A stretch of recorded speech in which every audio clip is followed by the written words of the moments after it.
Le Grand Matin Sud Radio, 7h-10h, Patrick Roger, Cécile de Ménibus.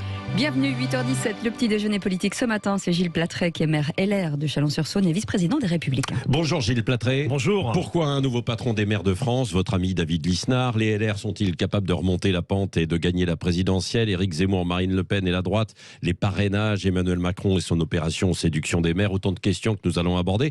Mais un petit mot quand même avant, en démarrant aussi, plus qu'un petit mot peut-être sur le Covid. Est-ce que vous sentez dans votre ville de Chalon, donc en Bourgogne, les effets d'une cinquième vague? Alors, c'est plus diffus que de parler de cinquième vague. On sent que ça augmente, on sent que le nombre d'hospitalisations augmente, on n'est pas saturé au niveau de la réanimation. Donc, vous savez, quand on parle de vague, on se souvient du début de la crise épidémique, il y avait un flot énorme. Pour le moment, oui, ça bouge dans le mauvais sens. Voilà, on a senti le mouvement inverse cet été, et là, ça repart. Pour autant, moi, je pense qu'il ne faut pas non plus affoler la population. Il faut parler de prudence, mais parler de vague. Vous avez l'impression que le gouvernement affole la population? Mais complètement, mais il joue là-dessus, il joue sur les peurs depuis toujours. Alors, vous savez, il faut à la fois les consignes de prudence, parce que ça, faut toujours les répéter, mais quand on a une déclaration solennelle du président de la République, comme il y a quelques jours, pour finalement nous dire pas grand-chose, sinon faire un peu peur, alors oui, effectivement, la peur, c'est un moyen de gouvernement. C'est naïf de penser le contraire, donc je pense que le gouvernement en use. Par contre, soyons bien clairs, je ne suis pas en train de dire il faut lâcher la bride. Il faut au contraire resserrer, parce que l'hiver est une période où précisément les difficultés, notamment respiratoires, les maladies infectieuses, ont tendance à se développer. Alors dans certaines communes, par exemple, Gilles Platret, le masque en extérieur va redevenir et redevient obligatoire. Est-ce que vous êtes prêt, vous, à appliquer une telle mesure? Écoutez, on l'appliquera s'il faut l'appliquer, et ça ne sera pas de gaieté de cœur. Moi, je crois très honnêtement, je vais vous le dire, en plus on est en hiver. Oui. Je ne vois pas l'intérêt immédiat d'imposer le masque en hiver. Autant l'été, vous avez des rassemblements extérieurs, sur des événements, je peux comprendre que le masque puisse avoir une utilité. Autant l'hiver, les gens ne se regroupent pas dans la rue. Alors, non, mais alors si, ils attendent parfois le bus, ils sont aussi bien sûr, devant des magasins. Mais, vous savez, moi, vous voyez crois... quand même. Non, mais je suis d'accord. Mais moi, je vous dis simplement que je sens quand même qu'il y a une responsabilité chez nos concitoyens. Et cette façon d'appliquer, alors une fausse nouvelle d'ailleurs était sortie avant-hier en disant que le masque revenait à Chalon. C'était la grande surprise. Alors je ne citerai pas vos confrères qui avaient sorti l'information, elle n'était pas vérifiée. J'espère simplement une chose, et ça m'avait fait réagir et prendre immédiatement... Ça veut dire que vous y réfléchissez quand même? Non, ça veut dire que là, ça serait une décision préfectorale. Ouais. Et je m'étais inquiété justement de ce que la préfecture aurait pris une décision sans nous en parler. Ce que je souhaite, c'est qu'on ait le temps, avec les services de l'État, de prévenir la population, parce que c'est souvent avec l'État la dernière minute. Oui, et sont souvent les maires aussi qui sont en première ligne. Par exemple, est-ce que vous êtes toujours équipé pour les tests PCR, les centres de vaccination où tout avait été replié, entre guillemets? Mais nous, ça y est, on a continué. En fait, on n'a jamais remballé notre centre de vaccination. On l'a mis en place au tout début de l'année. Il a connu une baisse forcément, puisqu'on a, à l'échelle de Chalon, c'est 60 000 personnes qui ont été vaccinées. Donc c'est plus que la ville, puisqu'on vaccine également des habitants autour. Et on l'a délocalisé, mais il continue de fonctionner. Voilà. Donc en fait, on a assuré une permanence. L'État a été incapable de le faire, je le dis très honnêtement. On a mis des moyens matériels, on a mis des moyens humains. On ne sera jamais remboursé de tout ce qu'on a mis, mais peu importe. En tout cas, on a tenu et on continuera de tenir. Bon, vous pourrez le dire à Emmanuel Macron, qui va aller vous voir cet après-midi. Je ne suis pas sûr qu'il soit très accessible. Vous n'étiez pas invité hier soir, vous, au dîner? Si, j'y étais. J'avais d'autres... Non, mais je vais vous dire, j'avais d'autres obligations. Moi, ces opérations de communication à l'Élysée, c'est pas ce qui m'intéresse. Donc, j'attends le président, comme tous les maires de France aujourd'hui, et on verra ce qu'il a à nous dire. Bon, il était plutôt sifflé. Maintenant, comment est-il perçu? Et il a dit hier soir, justement, je ne vous lâcherai pas. Oui, écoutez, je ne sais pas comment il faut interpréter ça. Je ne suis pas sûr que ce soit dans le bon sens. Je pense qu'aujourd'hui, ça va être compliqué pour lui l'exercice, parce que pendant 5 ans, il nous a donné le sentiment de mépriser les communes et leurs représentants, les maires, de s'appuyer sur nous lorsqu'il ne pouvait pas faire autrement. Vous vous rappelez le grand débat pour essayer de se faire la cerise après la crise des Gilets jaunes? Là, il était content de trouver les maires. Mais sur le plan du terrain, la réglementation de plus en plus douloureuse pour nous, les finances de l'État qui ne suivent pas celles des collectivités, là, le compte n'y est pas. Donc aujourd'hui, on a une recentralisation, et nous, ce que nous voulons, c'est le mouvement inverse. Quel message vous êtes prêt? Si vous aviez un seul message à lui passer. On va lui passer le message suivant. Enfin, je fais confiance à David Lisnard, notre nouveau président, pour le faire après François Baroin, qui le faisait également très bien. C'est qu'on a besoin, et on le fera pour tous les candidats. Vous savez, le président est déjà en campagne, c'est pas la peine qu'on se raconte d'histoire. Donc on va le faire pour tous les candidats à la présidentielle. Nous avons besoin, en France, d'une nouvelle loi de décentralisation. Il faut lâcher les basques des collectivités, leur donner de l'air, des moyens moyens déjà financiers. beaucoup de possibilités, beaucoup de moyens, beaucoup de... Non, elles ont de moins en moins de moyens. Elles ont de moins en moins de moyens. Et quand vous voulez prendre une décision, vous avez 14 étages de réglementation qui vous tombent sur le dos. La plupart des communes renoncent à prendre des bonnes décisions pour leurs administrés, précisément parce qu'elles sont dans un carcan administratif qu'il faut absolument desserrer. Donc nous, c'est ce que nous attendons. Bon, et à propos de moyens, vos employés municipaux, ils travaillent plus de 35 heures ou pas? Parce que Non. Ils travaillent combien alors? Moins de 32 heures? Non, ils sont entre les deux. Voilà. Ils sont entre les deux? Ouais, parce que j'ai cru comprendre qu'il y avait certaines municipalités qui abusaient quand même, quoi, non? Écoutez, moi, parce que vous parlez de moyens. J'essaye simplement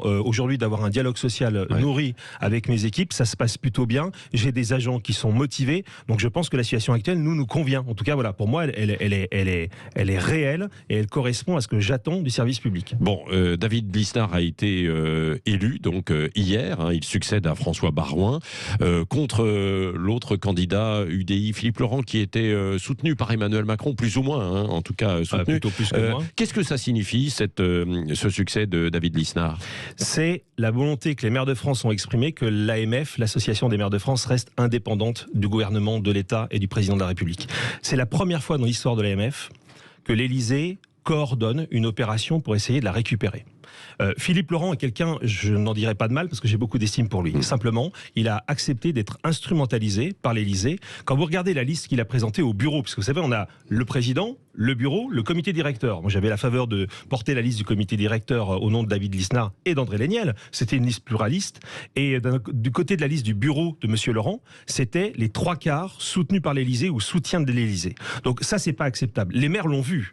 C'était comme le nez au milieu de la figure. Donc il y a eu une opération, mais vraiment organisé par l'Élysée pour récupérer l'AMF, parce qu'évidemment, c'est un contre-pouvoir et que M. Macron ne les aime pas. Donc là, la réponse est claire. Il voudrait s'incruster au niveau bien entendu, mais sauf qu'il représente 2% des communes de France. En Marche, c'est quand même ramassé l'année dernière au municipal, donc 2% des communes de France, c'est quand même compliqué de devenir majoritaire à l'AMF. C'est pourtant la tentative qui a été menée, et hier, on a stoppé ces tentatives. Donc c'est une défaite énorme pour le président de la République, mais surtout... C'est un camouflet, une forme de camouflet. Mais c'en est un. Enfin, vous avez vu les résultats, ils sont quand même très très nets. Et encore une fois, c'est pas la personnalité Philippe Laurent qui est en cause. Je veux vraiment être clair là-dessus, mais simplement on a dit à M. Macron collectivement, vous ne toucherez pas à l'AMF. Oui, bon, venons-en aux Républicains LR, puisque vous êtes vice-président. 150 000 adhérents, là, ce sont les bons chiffres qui sont annoncés. Vous avez doublé, c'est ça? Alors, je suis pas sûr qu'on soit tout à fait à 150, mais enfin, en tout cas, on est dans ces eaux-là, si vous voulez. Oui, effectivement, on a. Mais ils viennent d'où, ces nouveaux militants? Demandez-leur, parce que si vous voulez, je pense qu'il y a eu un vrai engouement. Moi, j'ai pas la liste au moment où je parle, je peux pas vous dire. Il n'y a pas des candidats qui ont gonflé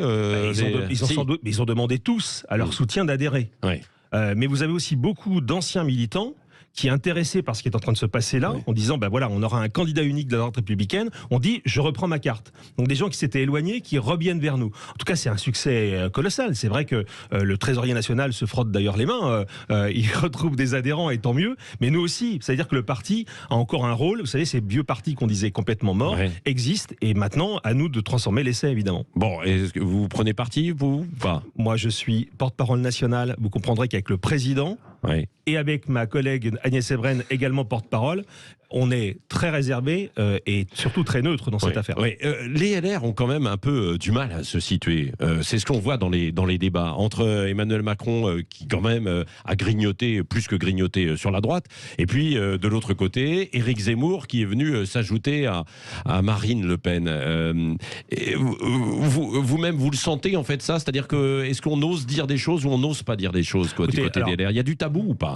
Il y en a encore un peu trop. Enfin, vous savez, il y en a trop. Non, mais vous savez que moi j'ai quand même tendance à casser les tabous. Donc vous aviez dénoncé une épuration ethnique dans certains quartiers, évidemment, et vous aviez été brocardé, y compris au sein de votre famille. Vous aviez dépassé les bornes ou pas? Non, je pense que j'étais dans le vrai. Et d'ailleurs, si je comprends bien le sens de tous les témoignages que j'ai reçus depuis, j'ai jamais reçu. Vous savez que j'avais pris une décision importante sur les cantines scolaires en rétablissant la laïcité il y a quelques années. J'avais eu beaucoup de soutien, mais la question de l'épuration ethnique, elle est partagée très largement par la population. Donc, je pense qu'il y a encore des tabous.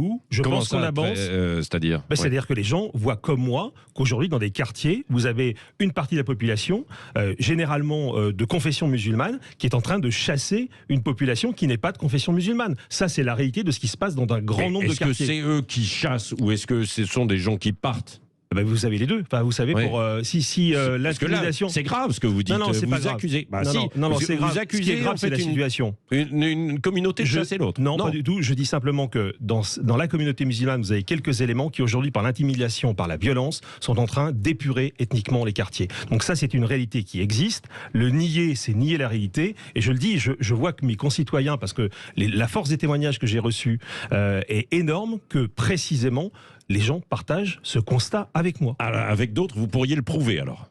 Bien sûr, mais sur le terrain. Si vous étiez poursuivi devant un tribunal, parce qu'aujourd'hui, pour certaines paroles, on peut être poursuivi. Je sais, mais à un moment donné. Vous avez vu Éric Zemmour. Qu'on soit d'accord ou pas d'accord. Je l'entends. Ouais. Simplement, se taire, c'est être complice. Donc je ne serai pas complice.